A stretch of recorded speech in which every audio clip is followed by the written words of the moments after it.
Ils furent tous choqués dès qu'ils virent les deux encore en train de s'embrasser et de se serrer si fort sans remarquer leur présence. Papa fit alors quelques pas en avant, la bouche ouverte, et tout à coup il cria le nom de maman, Agnès. Immédiatement, elle se retourna rapidement, et réalisant que c'était eux, elle souffla avant de se détendre sur la chaise. Agnès appela encore papa, et son patron, qui était assis là à les regarder, démarra soudain la voiture et partit. Papa porta la main à sa poitrine, et juste sous leurs yeux, il s'effondra. David et Malia commencèrent à crier à l'aide, et avant même de s'en rendre compte, des gens commencèrent à se rassembler. Un homme en particulier se dirigea vers eux, gara sa voiture devant eux et demanda aux personnes présentes de l'aider à porter papa dans sa voiture pour l'amener directement à l'hôpital. Sur le chemin de l'hôpital, Malia regardait papa, ses yeux étaient fermés et elle pouvait à peine sentir son souffle. Elle se mit à trembler, des pensées tourbillonnant dans son esprit. Et si quelque chose arrivait à papa? Nous n'avons même pas de proches vers qui nous tourner. Certains sont morts, et les autres nous ont abandonnés dès que papa a perdu son emploi, pensait-elle. Papa fut immédiatement admis à l'hôpital à leur arrivée, et le bon samaritain paya les frais sans poser de questions, puis leur dit au revoir. Papa se réveilla quelques heures plus tard, mais en larmes. Il se redressa, et fixant son regard dans le vide, secoua la tête. Agnès, je ne sais pas ce que je t'ai fait pour mériter un tel traitement de ta part. Je t'ai toujours aimée et chérie. Je t'ai tout donné, veillant à ce que tu ne manques de rien, mais je n'aurais jamais cru que tu nourrissais quelque chose comme ça dans ton esprit, dit-il doucement. Malia posa la main sur son épaule et la secoua, le sortant de ses pensées. Papa, ça va, dit-elle, les larmes coulant sur son visage. Un peu plus tard, papa fut autorisé à rentrer chez lui, mais il n'était toujours pas lui-même. Après avoir préparé le repas ce jour-là, Malia servit papa, mais il ne toucha pas à son assiette jusqu'au lendemain. Le matin suivant, en voyant que la nourriture de la veille était toujours intacte, Malia alla dans la chambre pour voir s'il était réveillé, puisqu'il dormait maintenant dans la chambre, mais elle le trouva toujours endormi. Elle le laissa donc se reposer. Quelques heures plus tard, elle retourna dans la chambre et le trouva encore en train de dormir. C'est à ce moment qu'elle comprit que quelque chose n'allait pas. « Papa, papa » l'appela-t-elle, mais il ne répondit pas. Elle s'approcha pour le toucher, mais découvrit que sa température était si élevée qu'elle ne pouvait même pas laisser sa main sur son corps. Elle cria soudainement le nom de David, qui accourut dans la chambre, et elle lui montra papa, lui demandant de sentir sa température. David le fit, puis lui demanda ce qu'ils allaient faire, mais elle était aussi confuse que lui. Finalement, elle alla sur la route et appela un conducteur de tricycle pour les aider à emmener papa à l'hôpital. Ils y parvinrent, et papa fut de nouveau admis.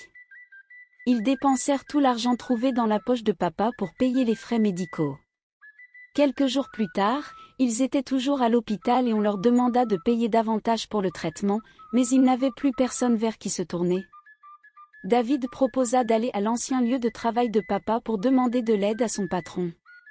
Ils y allèrent, mais le gardien ne voulait pas les laisser entrer. Ils supplièrent, et il finit par leur dire d'aller à la réception et d'attendre, car il les connaissait et voulait les aider. C'était, selon lui, sa petite contribution pour la santé de papa. Ils attendirent à la réception pendant des heures, mais ne furent jamais autorisés à entrer. Alors, ils décidèrent de partir. En ouvrant la porte d'entrée, ils virent maman entrer dans la cour en voiture. Ils s'arrêtèrent, se regardant. Elle gara la voiture, en sortit, et David leur demanda d'aller la saluer.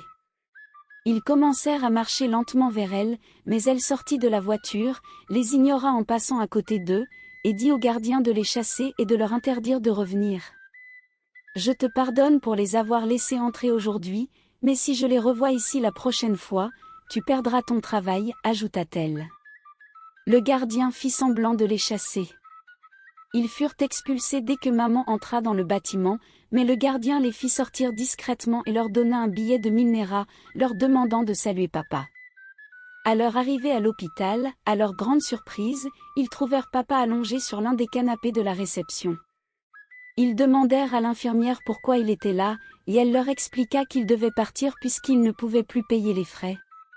Grâce au minéra, ils appelèrent un conducteur de tricycle et ramenèrent papa à la maison. Après quelques jours, sans rien à manger et papa toujours dans la chambre sans dire un mot à personne, Malia alla voir une femme derrière leur maison, qui avait un jardin potager où les gens venaient acheter des légumes. Elle la supplia de lui en donner quelques-uns à vendre, promettant de la payer après les avoir vendus. Heureusement, la femme accepta. C'est ainsi que Malia commença son petit commerce de légumes, et cela leur permit d'avoir de quoi manger au moins une fois par jour. Elle poursuivit ce commerce même après la reprise de l'école. Elle ne pouvait pas y aller, mais David, lui, continuait. Elle resta pour s'occuper de papa tout en gérant son commerce de légumes. Les mois passèrent, puis quelques années, et papa restait alité. Il prenait soin de lui, l'aidant à se laver et à aller aux toilettes. Entre-temps, la femme à qui elle achetait des légumes était décédée, et Malia se mit à vendre des fruits au bord de la route. Grâce à Dieu, David termina l'école primaire et commença même le secondaire, tout financé par ses petits revenus.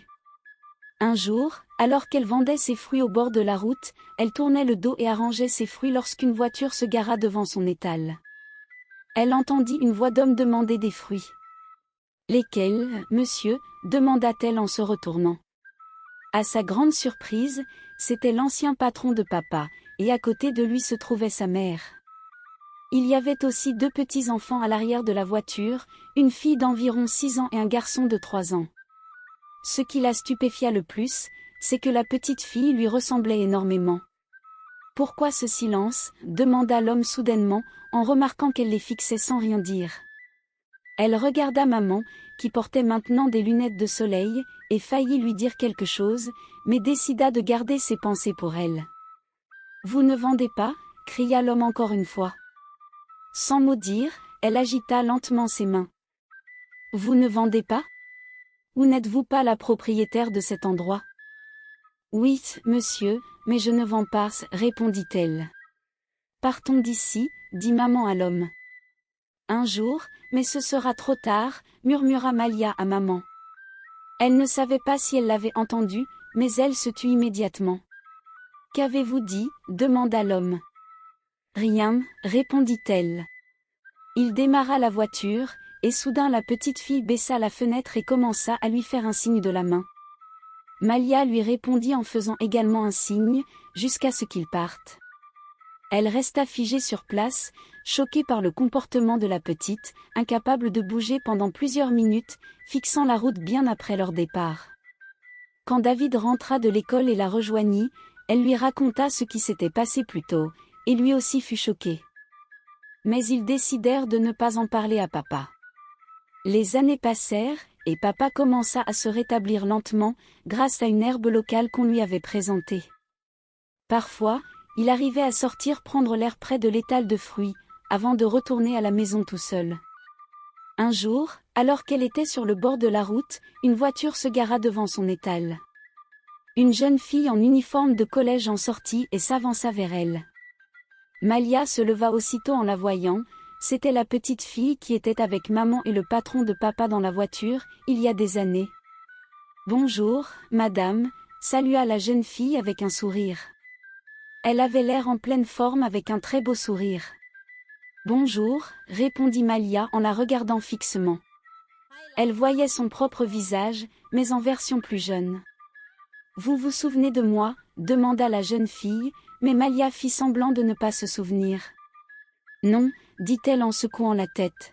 « Je suis la petite fille qui était avec mes parents, il y a des années, quand nous nous sommes arrêtés ici pour acheter des fruits. »« Je ne m'en souviens pas, » dit Malia.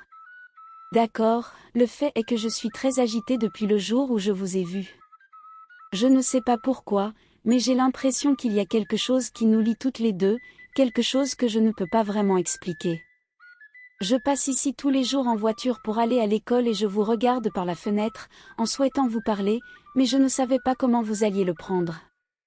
Alors j'ai décidé de prendre mon courage à deux mains aujourd'hui. » Et enfin, elle parla à Malia qui soupira en baissant la tête, puis leva les yeux. « Avec qui es-tu venue ?» demanda-t-elle. « Mon chauffeur. » Il m'emmène à l'école et me ramène. Oh, d'accord, assieds-toi, dit Malia en pointant un banc derrière elle, qu'elle commença à épousseter avec ses mains nues. La fille recula de quelques pas et s'assit sur le banc. Malia lui offrit des fruits, mais elle ne prit que 2 bananes qu'elle mangea sur place. Après quelques minutes, elle se leva. « Je dois partir maintenant, mais je viendrai te voir de temps en temps, dit-elle. Malia la serra dans ses bras. « Peut-on être amis ?» demanda-t-elle avec un sourire. « Non, mais nous pouvons être sœurs, répondit Malia. La fille lui sourit en hochant la tête, lui fit ses adieux, puis partit vers la voiture. Malia la regarda partir, les larmes coulant sur son visage. « Le sang est vraiment plus épais que l'eau, murmura-t-elle. « Qu'est-ce que tu regardes ?» dit David soudainement, la faisant sursauter. Elle s'essuya rapidement le visage avant de se tourner vers lui. « Ça fait un moment que je t'appelle, à quoi est-ce que tu pensais ?» Elle lui prit immédiatement la main, l'emmena à son étal, le fit asseoir sur le banc, et lui raconta tout. Lui non plus n'en revenait pas, et maintenant, qu'est-ce qu'il va se passer, demanda-t-il. Eh bien, je vais simplement la considérer comme une sœur, ce qu'elle est déjà. Quant à maman, je fais confiance au karma. Un jour, elle viendra sûrement nous chercher. David soupira et hocha la tête. C'est vrai, mais j'espère qu'on ne se retrouvera pas dans des ennuis maintenant que la fille veut commencer à venir nous voir, dit David en la fixant. Des ennuis ? Pire que ceux qu'on a déjà surmontés ? Oublie ça, je suis certaine que Dieu est en train de préparer quelque chose à travers cette fille, je le sens. Bon, si tu le dis, répondit David en haussant les épaules. Alors, qu'est-ce qu'on va manger maintenant ? Je ne t'ai même pas demandé comment s'est passée l'école, dit-elle en plongeant une main dans sa poche. L'école s'est bien passée, et je mangerai tout ce que tu me donneras. Elle sortit alors un peu d'argent et lui demanda d'aller s'acheter quelque chose à manger, ainsi qu'à en prendre pour papa. Mais qu'en est-il de l'argent pour mes chaussures de foot ?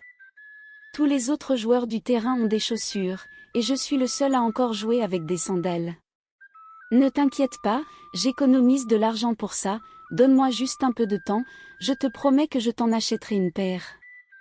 Il hocha la tête, se leva et attrapa une grappe de bananes avant de s'enfuir en courant. « David, David !» cria-t-elle de toutes ses forces, se levant immédiatement, mais il continua de courir sans se retourner. « Ne t'inquiète pas, je déduirai l'argent de ce que j'ai économisé pour tes chaussures. » Ce garçon est vraiment insensé, comment peut-il juste prendre une grappe entière de bananes et s'enfuir avec ? Sait-il seulement combien ça coûte ? Murmura-t-elle en s'asseyant à nouveau sur le banc. David adorait le football, en fait, il était le meilleur de son équipe, mais il était toujours moqué parce qu'il n'avait ni bons vêtements ni bonnes chaussures comme les autres. Cependant, elle faisait toujours de son mieux pour qu'il ne manque jamais de nourriture. Quant aux vêtements et aux chaussures, elle savait qu'ils viendraient plus tard. Elle attendit plusieurs jours, espérant la visite de sa sœur, mais elle ne vint pas comme promis. Chaque matin et à la sortie de l'école, Malia se tenait sur le bord de la route, espérant apercevoir leur voiture, mais elle ne la vit jamais. Une grosse erreur qu'elle avait faite était de ne même pas lui avoir demandé son prénom. Un après-midi, elle était assise avec David, qui rentrait du terrain en larmes. Son entraîneur ne l'avait pas laissé jouer avec l'équipe simplement parce qu'il n'avait pas de chaussures. Malia le consolait, tout en réfléchissant à où emprunter de l'argent pour compléter ce qu'elle avait déjà économisé pour lui acheter des chaussures, lorsque la petite fille réapparut soudainement.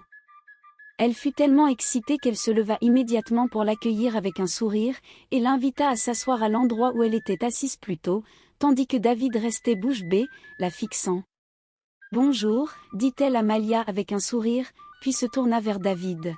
« Bonjour, dit-elle à David, qui n'arrêtait pas de la fixer et ne prit même pas la peine d'essuyer ses larmes. « Comment se fait-il que vous vous ressembliez autant ?» demanda-t-il enfin en attrapant son t-shirt pour essuyer son visage, et ils sourirent tous les deux. « Tout va bien ? Pourquoi pleures-tu ? demanda-t-elle. « Ce n'est rien, on se rappelait juste de quelque chose, » dit Malia en se grattant la tête. Mais David intervint, « Ce n'est pas vrai. » Il lui raconta tout, et la fille se sentit désolée pour lui. « Je ne connais même pas ton nom, » dit Malia. « Oh, c'est vrai, je m'appelle Dorothy, répondit-elle en posant une main sur sa poitrine. Je suis Oham Malia, mais tu peux m'appeler Malia, et voici mon petit frère, David. Oh, d'accord. D'où venez-vous? De l'état de Koji, répondit Malia. Oh, super. Mon père vient de l'état d'Oygreko, mais ma mère est aussi de l'état de Koji, dit-elle. Malia et elle se regardèrent. Oh super, j'ai surveillé ta voiture, je pensais que tu m'avais déjà oublié. Non, jamais. Nous étions partis pour le mariage de ma tante, répondit Dorothy, et Malia hocha la tête. Dorothy resta un moment avec eux puis partit, pour revenir quelques jours plus tard avec un sac en plastique. Elles échangèrent des salutations et Dorothy s'assit avant d'ouvrir le sac. À leur grande surprise, il contenait des chaussures de football. Malia sauta de joie mais s'arrêta soudainement en se rappelant que Dorothy était encore au lycée. « Mais où as-tu trouvé l'argent pour acheter ça ?» demanda-t-elle. « Mes économies. J'ai mis un peu d'argent de côté. Et si tes parents découvrent ? Ils ne le sauront pas, car je ne vais jamais leur dire, répondit Dorothy. Elles partirent ensemble pour le terrain où David se trouvait. Le cœur de Malia se serra en le voyant seul, en pleurs, pendant que les autres joueurs jouaient. Ils lui donnèrent le sac, en voyant les chaussures, David poussa un cri qui fit arrêter le match. Tous les joueurs se retournèrent pour les regarder. Il enfila rapidement les chaussures et se précipita sur le terrain. Malia retrouva son enthousiasme en voyant les coéquipiers de David se rassembler autour de lui pour admirer ses nouvelles chaussures. « Elles doivent être très chères », entendit-elle son entraîneur dire. Dorothy et Malia se retournèrent alors et quittèrent le terrain. « Merci, dit Malia à Dorothy. « Ce n'est rien, répondit-elle avec un sourire. Dorothy partit dès qu'elles arrivèrent à l'étal de Malia, et une fois partie, Malia s'assit seule, envahie par l'émotion, se demandant dans quel genre de monde mystérieux elle vivait. Sa demi-sœur, qu'elle ignorait jusqu'alors, était venue d'elle-même à sa rencontre. Après avoir fermé son étal pour la journée, elle rentra chez elle. Alors qu'elle était dans la cuisine avec papa, David arriva tout excité, toujours chaussé de ses bottes. En le voyant, Malia s'arrêta immédiatement et commença à se gratter la tête, car elle n'avait même pas informé papa de l'origine des bottes.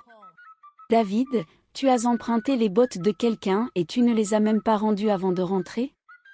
Va maintenant et rends-les au propriétaire, dit papa en pointant la direction d'où venait David. « Papa, les bottes sont à moi, répondit David avec un grand sourire. « Que as-tu dit ?» demanda papa, incrédule. « Les bottes sont à moi. » Papa se tourna alors vers Malia. « Comment as-tu pu lui acheter des chaussures de football sans me le dire ? Où as-tu trouvé l'argent ? » Papa, je suis désolée de ne pas t'en avoir parlé. C'est Dorothy qui les a achetées, répondit Malia nerveusement. Dorothy, demanda papa. Malia hocha la tête. Qui est Dorothy ? Dorothy, c'est ma sœur, dit Malia. Ta sœur ? Demanda papa en riant. Je ne comprends pas. De quelle sœur parles-tu ? C'est la fille de maman, avoua Malia. La fille de ta mère ? Je ne comprends pas. Tu as été voir ta mère sans que je le sache ? Je ne suis même pas contre cela, car tu restes sa fille, mais pourquoi t'aurais-il acheté quelque chose et tu me l'as caché ? Papa, ce n'est pas ce que tu crois, répondit Malia, s'agenouillant à côté de lui. Elle lui raconta toute l'histoire, mais papa n'était pas du tout à l'aise avec cette idée. Je ne suis pas d'accord avec cela du tout. Comment une petite fille peut-elle acheter des chaussures de football avec ses économies ? Et que se passera-t-il si ses parents l'apprennent ? Tu connais ta mère, tu sais à quel point elle peut être difficile. Demande à David de rendre les bottes ou attends que la fille revienne et dis-lui poliment que nous n'en voulons pas. Nous nous sommes toujours débrouillés tout seuls, et Dieu nous a toujours aidés. Tu auras sûrement des chaussures de football, j'en suis certain. Je te verrai jouer à la télévision bientôt, et à ce moment-là, nous aurons oublié nos difficultés, dit papa avec un sourire profond. Mais David n'était pas d'accord avec ce qu'il venait d'entendre. Mais papa, Tu sais très bien que si je rends ces chaussures, je ne pourrai plus jouer avec eux sur le terrain. On s'est moqué de moi dans le passé parce que je n'avais pas de bottes, et maintenant que Dieu m'en a fourni, tu veux que je les rende? Cela signifie que tu ne veux pas mon bien du tout, dit David en pleurant, quittant la pièce. Ce n'est pas ça, je n'ai jamais voulu cela, dit papa, mais David n'écoutait déjà plus, sortant en larmes. Ce soir-là, il ne toucha pas au repas que Malia avait préparé et ne leur parlait pas non plus. Il pleurait simplement, et Malia avait beaucoup de peine pour lui. Mais papa, Dorothy n'est pas comme ça. S'il te plaît, laisse-le garder les bottes, plaida Malia. Non, Malia, tu ne vois pas ce que je vois. S'il te plaît, rends-les. Demain, je parlerai à l'entraîneur pour qu'il le laisse jouer sans bottes pour l'instant, répondit papa, et Malia resta silencieuse, voyant que papa n'était pas prêt à être convaincu. Le lendemain, en se rendant à son étal, Malia prit les bottes avec elle, car elle ne voulait pas faire quoi que ce soit qui puisse contrarier papa à cause de sa santé. Peut-être que Dorothy viendrait, et elle pourrait alors lui dire qu'il ne voulait pas des bottes. Mais Dorothy ne vint pas, et Malia continua à emporter les bottes chaque jour pendant presque 2 semaines, jusqu'au jour où Dorothy réapparut enfin. Malia la fit s'asseoir pour lui parler. Elle lui raconta un peu sa vie, expliquant qu'elle n'avait pas de mère, mais sans lui dire que sa mère était aussi la sienne. Elle ajouta que leur père ne voulait pas des bottes, car elle était trop jeune pour avoir fait cet achat, et elle s'excusa auprès de Dorothy. À la grande surprise de Malia, Dorothy demanda à voir papa pour lui parler en personne. Malia ferma alors son étal et l'emmena chez elle. Dorothy salua papa en s'agenouillant, mais celui-ci, en voyant Dorothy, resta bouche bée, se levant lentement de sa chaise, encore abasourdi. « Abodia !» s'exclama-t-il soudain, les yeux toujours fixés sur Dorothy. Dorothy et Malia échangèrent un regard. « Non, papa, c'est Dorothy, la fille qui a acheté les bottes pour David, » expliqua Malia. Papa se retourna brusquement pour la regarder. « Ce n'est pas vrai » s'exclama-t-il en prenant le bras de Dorothy. Sur le côté de son bras, il y avait 3 points noirs, et papa les montra. Malia n'avait jamais remarqué cette marque avant et fut aussi choquée en la voyant. Elle releva sa manche, montrant que la même marque se trouvait au même endroit sur son propre bras. « Regarde, même endroit, même marque » dit Malia à papa, en pointant du doigt. Papa regarda Dorothy, qui tentait de comprendre ce qui se passait. « Ta mère t'a-t-elle dit quelque chose sur ton père » demanda papa. « Je ne comprends pas, monsieur, je connais déjà mon père » répondit Dorothy, visiblement confuse. « Qui est-il » demanda papa. Sentant l'inconfort de Dorothy, celle-ci jeta un coup d'œil à Malia. « Papa, je pense que cette question n'est pas nécessaire. »« Laisse-la tranquille, » dit Malia. Mais papa n'était pas prêt à abandonner. « Je suis désolée de poser la question, mais qui est-il » Dorothy, hésitante, répondit « Je ne sais pas quoi dire, car je ne pense pas que tu le connaisses. Il est à la maison en ce moment. » Dès que papa entendit cela, il poussa un profond soupir. « Mais qu'en est-il des marques de naissance identiques » demanda Dorothy, en regardant Malia. « Je ne sais vraiment pas pourquoi nous avons la même marque, crois-moi, répondit Malia. « Papa, sais-tu quelque chose sur ces marques » demanda Malia. « C'est une très longue histoire. Ma mère avait ses marques de naissance au même endroit, avec le même motif, et son nom était Abodia, expliqua papa. « Oui, tu m'en as déjà parlé, répondit Malia, mais c'est si déroutant. Pourquoi Dorothy a-t-elle la même marque? Est-ce parce qu'elle est née d'eux ?» Malia s'interrompit brusquement, se rappelant qu'elle n'avait pas encore révélé à Dorothy qu'elles étaient liées. « Tu allais dire quelque chose, née de qui » demanda Dorothy, fixant Malia avec insistance. « Non, je voulais dire née d'une femme de Koji. Souviens-toi, je t'ai déjà dit que notre mère venait aussi de l'état de Koji, dit Malia, et Dorothy sourit immédiatement. Ah, c'est vrai, peut-être que c'est pour ça, dit Dorothy. Papa se retourna alors et commença à marcher lentement vers sa chambre. Papa, ça va, demanda Malia. Papa fit une pause, hocha la tête, puis reprit sa marche. Monsieur, est-ce que David peut garder les bottes? Demanda Dorothy. Papa leva la main au-dessus de sa tête. Il peut, dit-il. Merci mon Dieu, murmura Malia. Dorothy et Malia restèrent assises un moment, puis Malia décida de retourner à son étal avec Dorothy. Celle-ci resta silencieuse tout le long, ne disant pas un mot. Quelques minutes plus tard, Malia lui demanda pourquoi elle était si silencieuse. « Je ne sais pas ce qui se passe, mais je ne me sens pas à l'aise avec tout ça. J'ai l'impression qu'il y a plus que cela, » dit Dorothy en regardant Malia. Celle-ci détourna brusquement le regard. « Je dois partir maintenant, » dit Dorothy en se levant, se dirigeant vers la voiture qui l'attendait. Ce soir-là, quand Malia rentra à la maison, elle trouva David tout excité, se préparant à venir à son étal avant qu'elle n'arrive. « Pourquoi es-tu si heureux ?» demanda-t-elle en posant son sac sur le trottoir devant la maison. « Tu es sérieuse ?» « Waouh !» s'exclama David soudainement. Malia resta là à l'observer, surprise. « Alors, pourquoi étais-tu si heureux ?» demanda-t-elle, une main sur la hanche.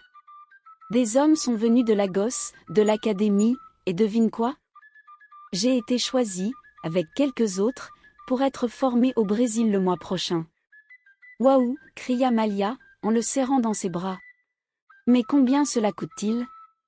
Je veux dire, combien devez-vous payer? Tu sais qu'on n'a rien. Ils ont dit que c'était un voyage tout frais payé, mais notre entraîneur dit que nous devons payer 200 000 Naira avant qu'il ne nous laisse partir. »« 200 000 Naira » s'exclama Malia, et David hocha la tête. « Je n'ai jamais vu autant d'argent de toute ma vie. Même si tu vendais tout ce que j'ai, tu n'arriverais pas à rassembler cette somme. Peut-être que tu iras une prochaine fois, mais pour l'instant, il n'y a pas cet argent, et tu sais aussi que papa n'a pas les moyens. »« Donc, je ne vais pas avec eux ?» demanda David, déjà en larmes. « J'ai bien peur que non, » répondit Malia, et il s'éloigna. Ce soir-là, papa les appela tous les deux et leur révéla quelque chose de très choquant.